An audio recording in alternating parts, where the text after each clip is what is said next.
School makes students poor. PhD stands for poor, helpless, and desperate. The riskiest thing you can do is go to school, learn from a fake teacher, put your money with a financial planner, work hard for fake money, and pay a lot of taxes. What the Federal Reserve Bank, our banks, and our school system's doing is criminal. It's ripping off my generation, ripping off your generation. You know, this is my book, Fake Here. The reason it's fake money, fake teachers, and fake assets is because it all has to be fake. You have to have fake teachers to understand fake money. Then you have to have fake assets to buy those stocks, bonds, and mutual funds, fake assets. But without fake teachers, fake money, you can't do it. One of the best things I had is I went to military school, then I went to flight school. I had such great teachers, you know. All of them could fly.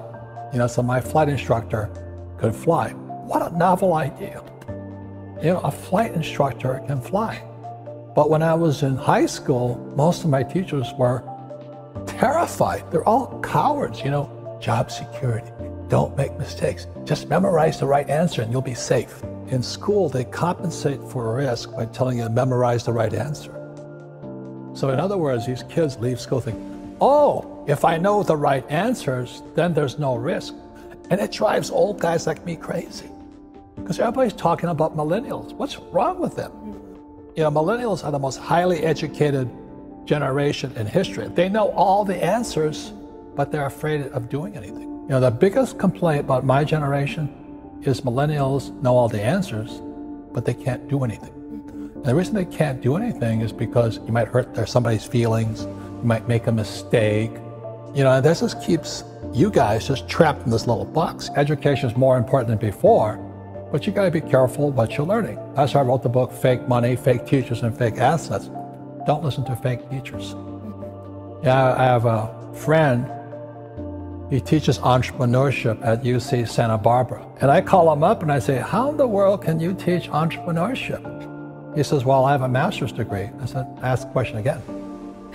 What gives you the right to teach your entrepreneurship? He says, I have a master's degree in entrepreneurship. And I say, hey, Doug, you and I have been friends for a long time. You've never started a business. You're a fake teacher. He goes, but I have all the answers. I said, yeah, but you don't know how to start a business. Some of the biggest fake teachers are those financial planners. They're telling you, to save money. Why would you save money when the government's printing money? Then they tell you to invest for the long term in the stock market. And you guys know the stock market is ultra short term. There's high frequency trading. Today, long term is a split second. But they're telling you, guys like my generation, to keep your money in the stock market for 40 years and you have nothing left at the end of it. And you look at all the pensions of the school teachers, firefighters, and all the guys with 401ks, they're all bankrupt because Wall Street stole their money from them. You know? And the Federal Reserve Bank, they're run by PhDs, like my poor dad. And PhD stands for poor, helpless, and desperate. The Fed has not been right in years. And everybody worships the Federal Reserve Bank. They're the guys stealing from our pension systems. It's horrible what's going on because we have all these PhDs, poor, helpless, and desperate people who are risk averse. My rich dad always said, never say, I can't afford it. And it was my rich dad and many of my teachers subsequent to that. Lazy people always say, I can't afford it. I don't have the money. That's why they're poor. They have a poor mindset. So instead of figuring out how to raise money, it's just really easy to be a loser. And I call it losers. It pisses them off. Because we all have the power, if we wanted to not be poor if we learned how to raise money.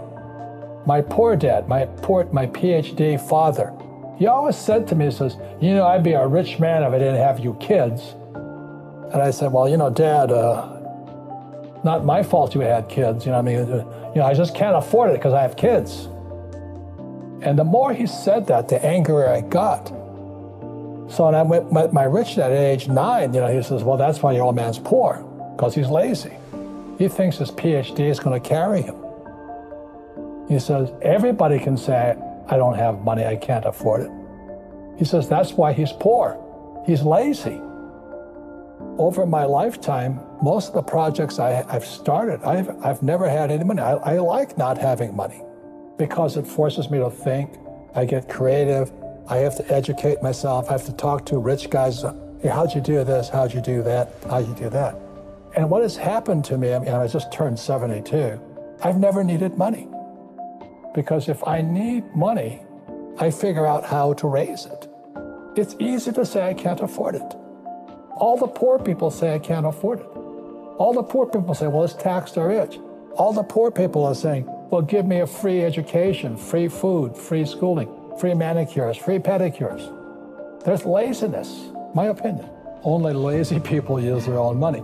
And that's what really pissed off a lot of people out there. Because, you calling me lazy? I said, yes, I am. Because you're the same type of person who will say, I can't afford it. I can't do that. That's the problem. It's up here. Most of my family say, well, I can't afford it. My father taught me to say that. My mother taught me to say that. My rich dad should never say that. The number one way to raise income is sales. Do they teach you sales in school? But if you work for a network marketing company, you learn sales. So that's why President Trump, I know people hate Trump, some people hate me too, but President Trump and I are the only people that recommend network marketing. Because in network marketing, you have to go through your fear and you have to learn how to sell. So the reason I'm an entrepreneur is I know how to make money, I know how to acquire assets, I know how to use debt to acquire assets. That's real financial education, not the garbage you're teaching in school. Let me say it one more time. If you're going to be an employee or a doctor or a lawyer, then traditional education is really important. But you're going to be an entrepreneur, you don't need to.